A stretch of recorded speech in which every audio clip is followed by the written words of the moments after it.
بسم الله الرحمن الرحيم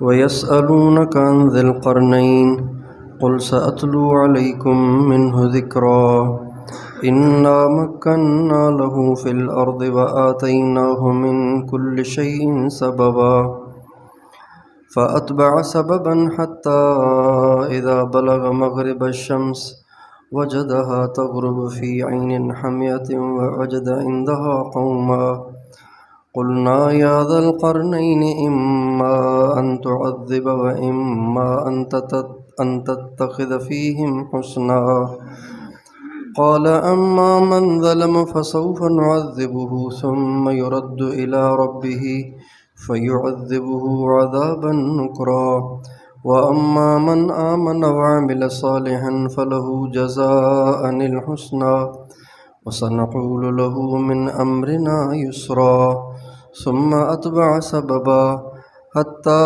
إذا بلغ مطلع الشمس وجدها تطلع على قوم لم نجعل لهم من دونها سترا كذلك وقد أحطنا بما لديه خبرا۔ قریش مکہ نے یہود سے 3 سوال لیے تھے اور انہیں نبی کریم صلی اللہ علیہ وسلم کے سامنے پیش کیا تھا۔ ایک یہ کہ غار والے نوجوانوں کا کیا قصہ ہے، اور دوسرا یہ کہ ذوالقرنین کون تھے، اور تیسرا یہ کہ روح کیا ہے۔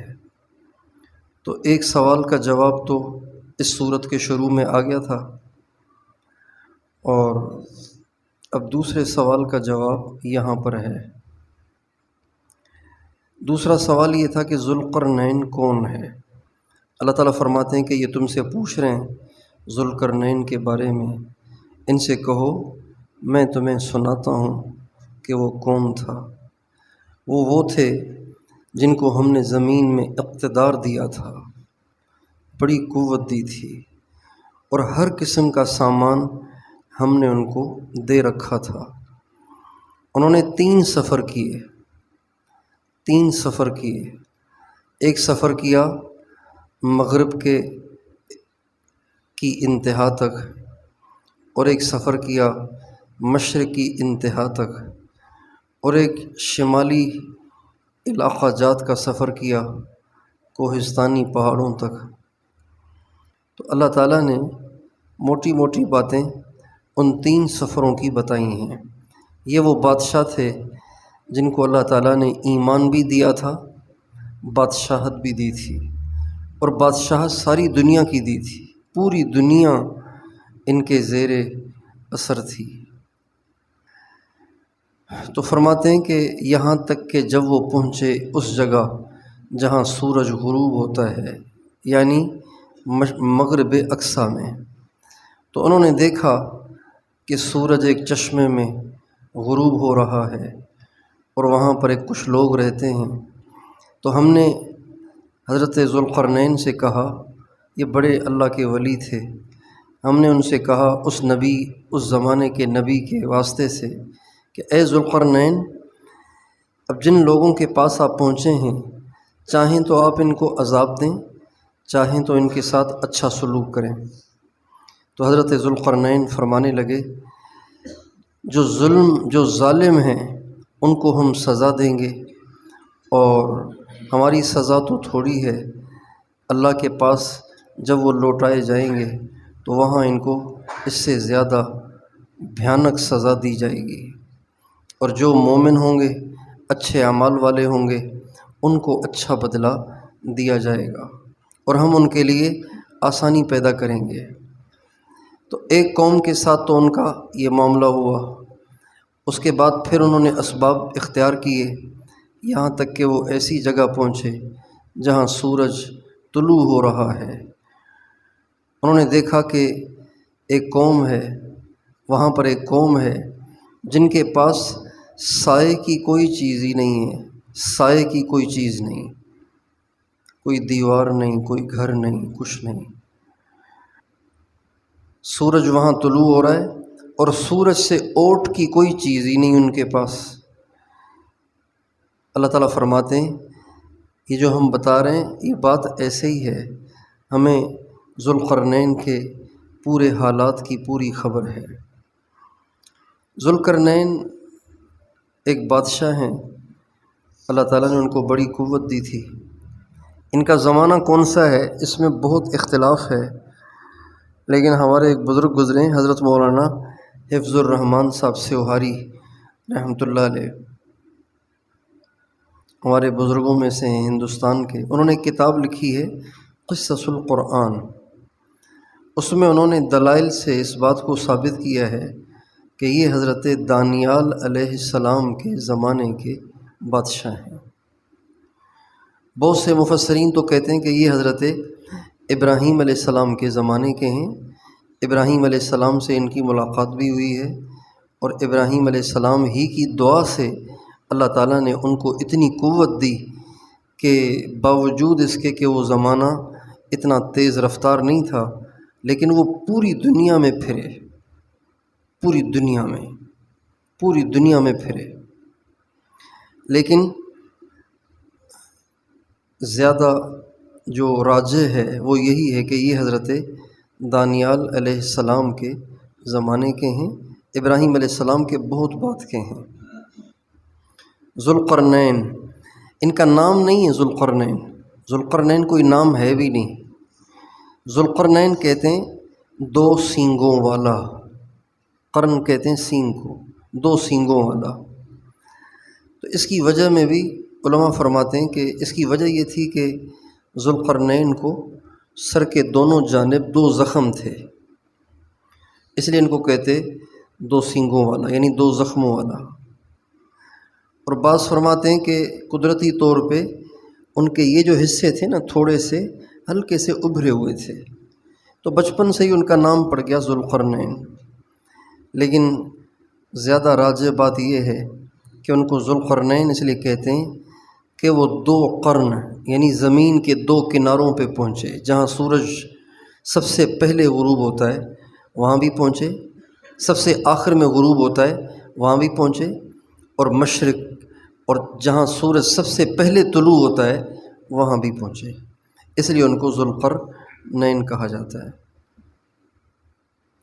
3 سفر ہیں ان کے، ایک مغرب الشمس جہاں سورج غروب ہوتا ہے، تو سورج جہاں غروب ہوتا ہے وہاں پہنچنے کا مطلب یہ نہیں ہے کہ وہاں واقعی سورج غروب ہوتا ہے۔